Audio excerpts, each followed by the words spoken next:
Hello and welcome back to Protecting Life here at Breaking the Consensus. Today I'm delighted to be joined by Dr. Dáil and Michael Collins from very beautiful West Cork, although I don't think he's in very beautiful West Cork at the moment. Anyway, before we start, I'd like to invite you to, you'll see the subscribe button there on your screen. If you can click on that, any new material that we produce, you will be advised of, and then you'll see the donate button. Anything at all you can give, you can give something. That would be great, much appreciated in our work here. Anyway, so we're going to start off. We live, as the Chinese saying has it, in interesting times, Deputy Michael Collins. We're talking about the hate speech bill principally today. So if for the uninitiated, because there was a lot of talk, but more heat maybe than light. So what this hate speech, what was it that was being pushed by the government over the last year? And from your perspective and the perspective of your colleagues, what was the problem with it? Well, at a very early stage, a lot of people had lobbied me against supporting the hate speech legislation as brought forward by the government. And I got the feeling that in the Dáil, most people didn't want it, even though we pushed for votes against it. And obviously the party whips made sure that all the party TDs voted for it to go ahead. No, that posed a huge problem as far as we're concerned. Is how in the name of God we're going to stop this bill from going through, and just preventing people from the basic rights. As far as I'm concerned, there is laws in this country, and as far as I'm concerned, them laws are good enough today to stop people if they're saying extreme things about other individuals or threatening other individuals. There is laws there today, and them laws can be used. And that was always the way we always felt, whether I was a politician or outside of politics. If you stepped outside the line, you were held accountable. But for some reason or another, I think they wanted to control speech. That's my belief, is that there was a belief out there that we could control what people think. Because not every two people think alike. And I've had to, down through the years, when I meet people and if they have different views to me, I have to be respectful. But that doesn't mean, even if, once they put their views and they're totally different to me, it doesn't mean that there should be some kind of legislation against a person speaking freely. But I had very, very serious concerns about the hate speech bill. I expressed them on numerous occasions in the Dáil and outside the Dáil. And and I'm looking at the table of questions you have after this, I may be able to give a reason as to why, in my view, the hate speech has been blocked, and it's a humiliating climb down, as far as I'm concerned, with the government, but it's a victory for the ordinary people who appreciate free, respectful speech. And that's very, very important that we have that come forward. You know, everyone has a different viewpoint, but there was a candidate of mine, or Independent Ireland, running there in the council election, and they said that your party leader is an extremist. That was me, and I said to them, "What do you mean by that?" They were doing a radio interview, and they said, "Oh, he's against abortion." I don't think being against abortion is an extremist view for a person. And where were we going with this hate speech? Were we going a certain direction where people that might have a different viewpoint to what the government has were going to be blocked from speaking? That isn't going to happen, as far as I can see right now. And obviously, I'm keeping a very tight eye as a politician as to where this goes. I don't think you'll hear any more of it before the election, because they're trying to sweeten up to the electorate out there. They're not going to have anything controversial face to people. But after the general election, maybe our concerns should be heightened again. So, would you say, in essence, there were laws, as you say, on the statute, like there were laws against incitement to violence. There were laws, obviously, about defamation. There were different, which were available, if they were to be used. But was this like moving towards a thing where it was certain protected classes in the law would be protected from being offended almost? I think so. I think so. And if somebody can say that I have an extremist view, just because I have a view on a matter, that's very important to me, and to many, 38% of the electorate of my constituency. That doesn't mean it's something that should be maybe protected by hate speech. It was taking us down a very dangerous road. And as far as I'm concerned, The laws of the land are there already. And I mean, there is, unfortunately, people abuse the freedom of speech, by threatening somebody or threatening their property or threatening their family, threatening their home. The laws are there to deal with those people, and they should be dealt with strongly. There's no question of a doubt about that. I accept that fully. But surely be to God, they didn't need more laws.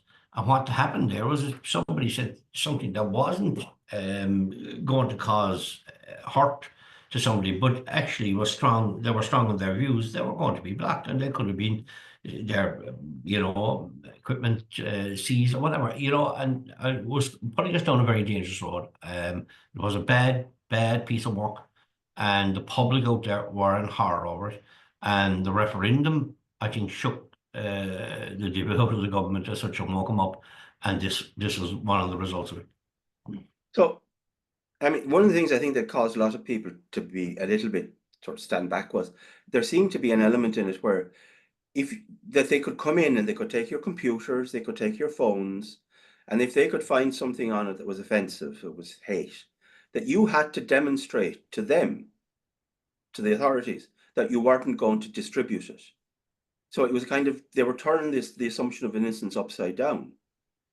There was all sorts of weird things about it. Now, with honourable exceptions like yourself and some of your colleagues in the Dáil, this was passed in the Dáil by a big majority. So how did it end up getting stopped at all? How did it happen? Well, definitely the referendum was a big help there. I think, Ireland sent a very, very clear message to government. You're completely off track. These politicians were going in there and they're like sheep, they're blindfolded sheep. That's the best way to put it. They're all whipped, so they all have to do whatever the party tells them, even if they don't agree. They're above there just ticking a box, going along with. That's where Independent Ireland is different. My own party, our own party here, is that we don't whip people, especially on moral issues. We'll whip people on a budget if we have to go into government or whatever, but we won't be whipping people outside of that. So people at least have a clear conscience that they're going in there. They're speaking on behalf of their electorate, not on behalf of the party that they represent. And we many of them are going there voting for it. Astonishing going to vote, and I thought, good God, if they're voting for this, we haven't the hope of stopping this, and only for two things: the general election and the referendum. The general election is down on their back, and they're trying to be the goodies now. We can see that with the budget yesterday. It was like throwing confetti up in the air on a windy day and see could everybody grab a bit out of it. But the bottom line is, not everybody grab it. But the bottom line is they're trying to be the good boys now, and hate speech got scrapped, regardless of what the Minister McEntee was going on about for months and months previous. She got a rap in the knuckles from the Taoiseach, and he told her, listen, and it's obvious what's going on here. We got to pull ourselves together here if we want to set ourselves to the electorate, because we're going the opposite way all along. And the referendum swung things around, but the general election is a great help too. So that, in my views, it kind of leads to your second question: what stopped the bill from being passed? Both those issues, in fairness, Michael.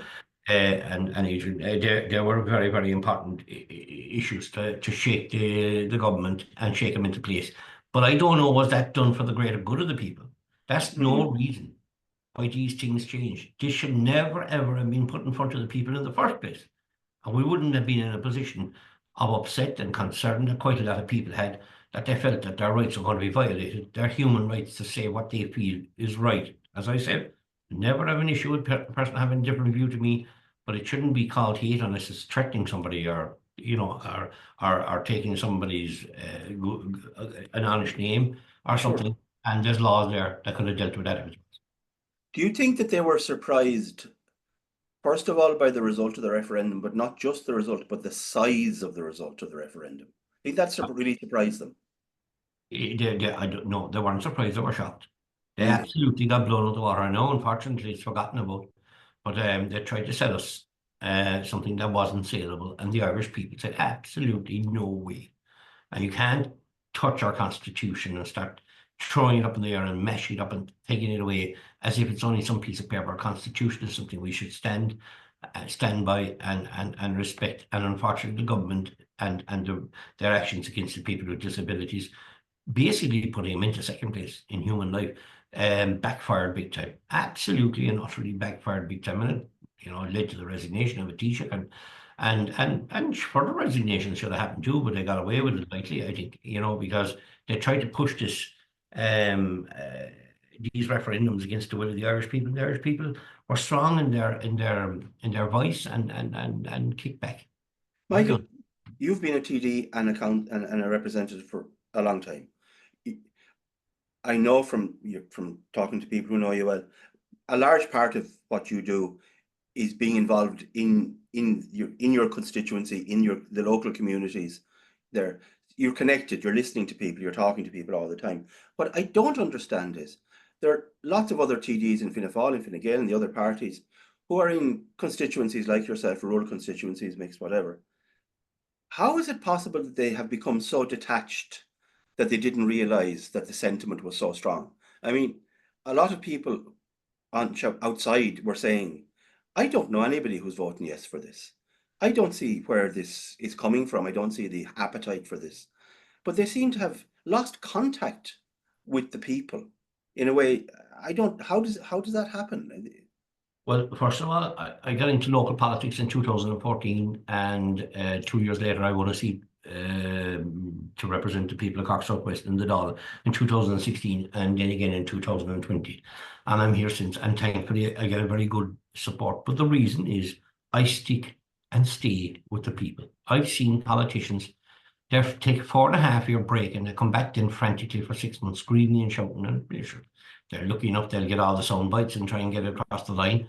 But I don't do that. I try and stay with the people for the full 5 years. From the very day, maybe I'd spend about an hour or two recovering the following morning after the general election. But I'm back out there that day fighting for the people. And I have clinics every week and I meet people.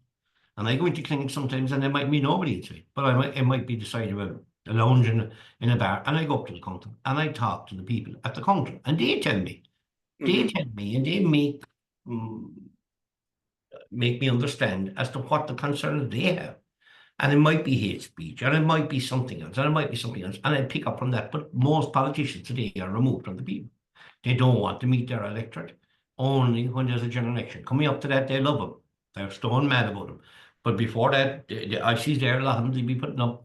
We have constituency clinics today by appointment only. That's more or less saying, if you don't ring, I'm not going to bother my arse going out to you. By That's not appointment only. By appointment only. By appointment. I'm there. My clinics are there every week. Come along. Doesn't matter if we agree or disagree. And people coming to me and tell me, do you know that thing you said there last week? I don't agree with that at all. And we have a grand time about it. And, we leave and they still might agree with me, but they might understand where I came from.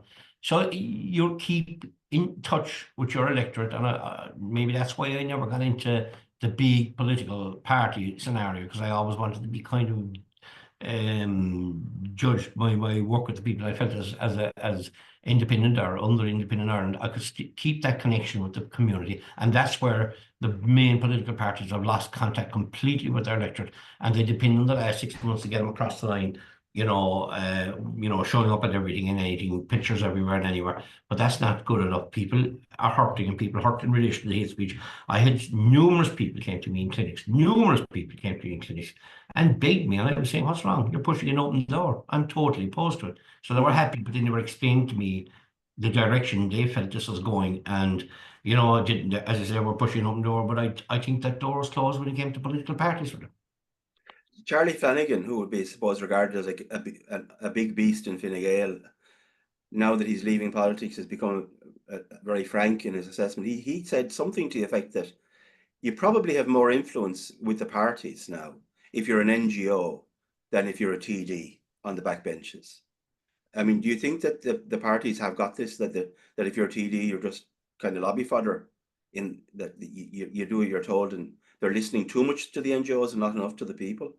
Yeah, well, the NGOs are making an incredible amount of money in this country, and I'm very serious concerns that there's no accountability in relation to funding to NGOs. There is a certain need for them out there, but not to the tune of maybe some say 8 billion. Apparently, the watchdog in relation to NGOs has been stood down. So we don't know. Maybe 10 billion has been spent on NGOs in this country, and they seem to be dictating at the top where we go in this country to civil servants. One time it's NGOs now, but yeah, well, Charlie Flanagan has made a few statements like that. I wish he made them all down through his career. It would be more helpful. But look, at the end of his political career, he's making very strong statements now along that line, but that is true that the NGOs are dictating the pace, and you know, there's no accountability in government anymore.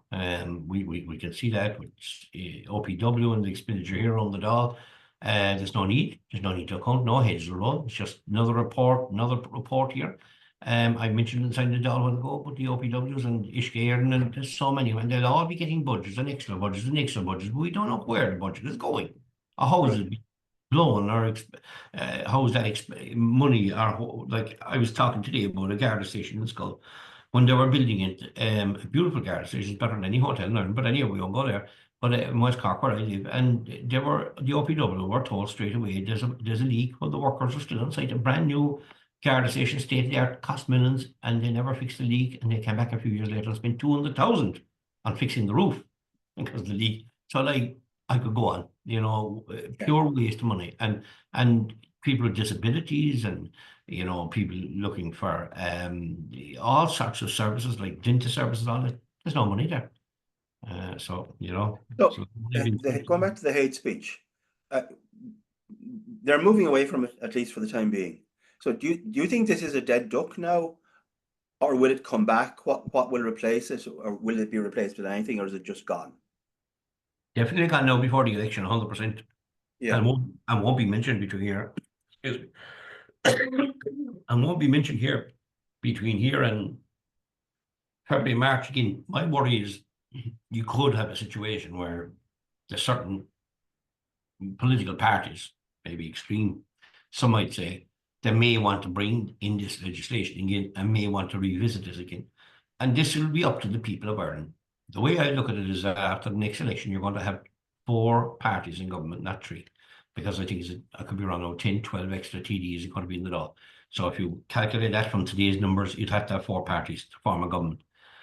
If we're going to put in extremists, in my view, parties in government, we're going to be in trouble because they have views different to the ordinary folk of this country. So like Fianna Fáil, Fine Gael let down the people on the previous occasion with the Greens, but the Greens were the extreme and they were wagging the tail in government. Now, I'm worried about the next, what's the next government going to be made up of? And if there's nobody inside to shout a bit of common sense, say, hang on, that's never ever going to work. The laws we have today are strong enough to stop people from doing the wrong thing if we use the laws. If we don't, that's a different story completely. So it'll all depend on the formation of the type of government that you have in place after the next election. I don't, after Fianna Fáil being in government, I don't trust them. They'll succumb or lie down to anything and put forward everything just to keep themselves in government at any power. In government. So we need to make sure that there's a very strong voice of the people inside the next government, even though the politicians that make that decision, whether it is Independent Ireland or other, are going to get seriously criticised because we're going to have to form a government. And it looks to me, and I could be wrong, Sinn Féin look as if it's weakening by the hour, and the government could well be made up of something similar that's inside already. But can there be something with a bit of common sense added to that, instead of this carry on of parties that have extreme views against the will of the people? You saw at the referendum, Labour jumped on board, Sinn Féin jumped on board, Dems jumped on board with the government. Independent Ireland didn't. We stayed on the side of the people, and most of the independents that I know stayed on the side of the people, and we were on the minority, but we had a serious victory. So do you think that the referendums, the defeat of the referendums, the defeat of the headbeat, is an indication that in some way that the politics in Ireland has changed or is changing, or is this just a bit of a minor setback for them, and then when they get the chance, they'll just plow on again? Or is there has something started to change? I'm worried that it hasn't. You know, the referendum did send a serious message, but people, I guarantee, if you mention people about the referendum in the middle of Grafton Street there now in a minute, if I walk down, they'd say, what referendum? What are you on about? They've forgotten it, you know. But, you know, in society today, I suppose, I don't know, was it social media or what? Everything moves so quick. It's move. And it's like, who can sell yourself the best? You can see what happened in the budget yesterday. It became a frantic giveaway because we're facing an election. There was no worry about where the money went as long as the sound bites sound good. There was a recent secret meeting I heard between Simon Harris and Bertie Ahern, and I'd say Bertie whispered them and told them how to do it. All the leaks that were coming out and all the positive spin that was coming out about this budget, then budgets were meant to be private before. Sure, their budgets are known now in advance. So the problem is you're still going to be left in a situation where there is some parties out there that want to bring in the likes of hate speech and want to punish people from having a freedom of speech. And as I say, that speech doesn't mean it has, I have to, it agrees with me. It can be against what I want to know, but you must respect people's viewpoint. You don't have to bring in legislation like hate speech to stop them from speaking. Now, if we look at the polls, and I know we should always be skeptical of polls, but when we see trends, I think they do tell us something. I think the referendums and the local elections and the Europeans also told a story. Sinn Féin are down maybe 18% on the poll, or their highest point in the polls. They were down to 12, 13% in the Europeans and in the council. So a year ago, it looked like Sinn Féin were plowing ahead. They were going to be the biggest party in the Dáil. They were in a position potentially to form government. Now, those voters that have gotten, those 18%, 20% of voters, they're still out there. They don't want to vote maybe to put the government back in.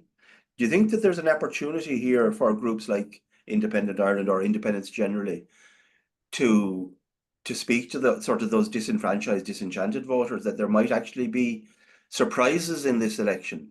And the other thing I want to actually, just before you answer, are we looking on, is it, okay, you can't know, I'm sure Simon Harris didn't pick the phone up and tell you. Do you think it's November or is it February? Because they keep saying, oh no, we're going to go all the way. But then Simon said, well, we'll see after the budget. And the budget did have a kind of a bit of a pre-election feel to it. Do you think they'll go all the way, or will you be out on the roads of West Cork in middle of November? The two questions the answer, Sinn Féin are slipping, yeah, there's no doubt about that. Like, but that's what the polls tell us. But like, don't read a lot into polls at times, because if Sinn Féin said the right thing just before the election, like they did the last time, they elected people that weren't even in their constituencies while the election was going on. Yeah, it's so I wouldn't overread what's going on in the polls, but they certainly don't seem to be as popular as they were. So who's going to pick up that? I think we picked up quite a bit of it in the local elections. Independent Ireland won 23 seats plus one European candidate. So we picked up quite a large vote from somewhere out there. Yes. Not alone their own votes, but from the public out there that were voting somewhere else that aren't happy and want to vote for a happy medium. And the thing is, we're trying to direct this party down the road of a middle of the road party, not leaning left and not leaning too far to the right either. Just be down the middle of the road on issues, because that's what Ireland wants. It wants a middle of the road party, and it's, not to be screaming and shouting about hate speech or extreme views on the other side either. We need a very focused and very common sense approach to politics. That isn't what the others are offering. So if people aren't happy with Fine Gael, Fianna Fáil and Sinn Féin, well, they will slip some direction, and we feel that the direction of Independent Ireland might be the direction they want to slip, because we're offering something. We're offering a small-time party, not strong on being whipped, to deliver for the people. Because look, I was an independent TD myself from 16 to 20, and 20 to 20, whatever we have, 24. I could stay independent for the rest of my life, and I wouldn't like to be too cocky, but I'm pretty sure I'd be okay to get elected in West Cork. But I want to try and offer something different, and I want Independent Ireland to be offering something slightly different to the Irish electorate, to say that we don't need Fine Gael and Fianna Fáil out there, and we certainly don't need Sinn Féin out there, but that there is a need for a party that can at least join together and work together, because independents can be a bit lefty, righty, middly, uppy, downy at times, and you need to be able to bring them together, and that's not easy. And we have brought forward a party that is trying to do that. In relation to an election, well, I'm not a betting man, so I haven't got to do a betting opposite in years and years and years. But if you asked me 3 weeks ago, I put my house that the election was in November. A week later, I came back here to the Dáil. I said, Mother of God, he's way all over the world. He's no interest, in having an election. So, and then the rumour was very strong that he wouldn't. And now it's very, very strong that it's going to be in November. But the only thing I will say is this: the credibility of Simon Harris, in my view, has to be questioned. if he has continuously for the past 2 to 3 months lied to his people, the people of Ireland, he has continued to say no, no, no, it won't be November. And if he comes out with some flimsy kind of an excuse after he's going to see Joe Biden and throwing his arms around and saying goodbye to Joe, and comes out and says, well, I changed my mind now, we will. That to me is misleading the public. And if you can't trust your leader when he continues to say one thing and then turn around and do another, it just shows what politics and what his politics is like going forward. Mhm. So before I finish up, just going back to the hate speech. So if I want to synthesize, would your message be to the voters and to the listeners? It's gone for the moment, but keep your eyes open and your ears open. And if you see signs of it returning, this is also the time when they have to speak up and talk to their local reps, talk to their councillors, talk to their TDs, and make sure that they know that the people haven't changed their minds. That this is not something that is wanted, whoever wants it. And it's not clear to me, Michael, in fact, who precisely is it wants this? I mean, I don't get the feeling that there's a great mass of TDs in Fianna Fáil or Fine Gael who are greatly enthusiastic for this, really. What do you think? Well, I would agree with you saying keep our eyes and our ears open with the new after the election, so that if this is could be slipped back into the agenda going forward, we certainly will see that. I'd say with the programme for government, if it's going to be on the programme of government, and we need to keep very strong on our toes as soon as there's a government elected, and as soon as you're worried that there's a certain type of formation of that government that doesn't include a bit of common sense, you'd want to move pretty quick and meet your local councils, but meet your Dáil TDs and senators and tell them how you will not accept this. Like quite a lot of people made me, but they were pushing an open door. But I would still be worried. Definitely, I don't think there's an appetite out there. I think they're seeing the error of their ways and they got away with it. And pulled the plug and looked like heroes for pulling the plug. But I still would not be, if I was people, be complacent about this. Keep a very close eye, and the formation of government will tell you all of the next government's intentions here, because you know straight away who they're sitting on the table with, who is going to be pushing that type of an agenda and who isn't. There was a second part of that question again. I've lost track now. I was just going to say, do you think, my sense of talking to people is that within Fianna Fáil and Fine Gael, whatever the front bench says, that the actual ordinary TDs are not actually personally that enthusiastic about this, that it's not really coming from the party, the ordinary party of Fianna Fáil and Fine Gael, but rather coming from a different direction. And the ordinary TDs and the ordinary party members will be happy enough to see this dead, but their pressure is coming from elsewhere. 100%. But the sad thing is that they all had opportunities to speak. They all had opportunities to stand. They all had opportunities to press the button on the Dáil, and each and every one of them turned their back on the people. And each and every one of them, I shouldn't be picking out a TD, but we just go back to the referendum. Pierce Doherty was inside the Dáil on a Thursday, shouting and roaring that we make sure to support the referendum. 78 or 80% of his constituents, to 73 nationally, voted against what he was shouting about inside the Dáil, and told me how out of touch he was in his own constituency. Because if I was against 80% of the people in my constituency, I know what that means. I'm getting I got the yellow card, and the red card is on the way out of the pocket. So Fianna Fáil and Fine Gael, TDs and senators all supported this all along. They might have had this quite, but at the end of the day, they done what the party said. Instead of getting up and saying we will not agree with it and stand by the people. And unfortunately, that situation they didn't. But eventually, the people spoke, and that's what swung Simon Harris a different direction, because he knew it would be a political disaster to face the country with hate speech legislation in front of people, and they're furious about it. But I would ask people, and I'd urge people to keep your eyes and your ears open, because no one knows how when they slipped it in before, there's quite a possibility they'll slip it in again. Well, listen, Michael, whenever it happens, I hope the weather whether it's in November or February, it keeps dry for you, because I know a winter election is no fun, and a winter election that's a wet election is even less fun. So I'd like to thank you for giving us your time today. I'm sure we'll be talking again sometime soon in the future, but for the time, I'd like to thank Deputy Michael Collins. I'd like to thank you for joining us today. Again, I'd ask you to hit the old subscribe button and the donate button if you can, and Have a good time. And thank you, Deputy Collins. And as they say, keep up the good work. Slán. Thanks, Michael. Much appreciated.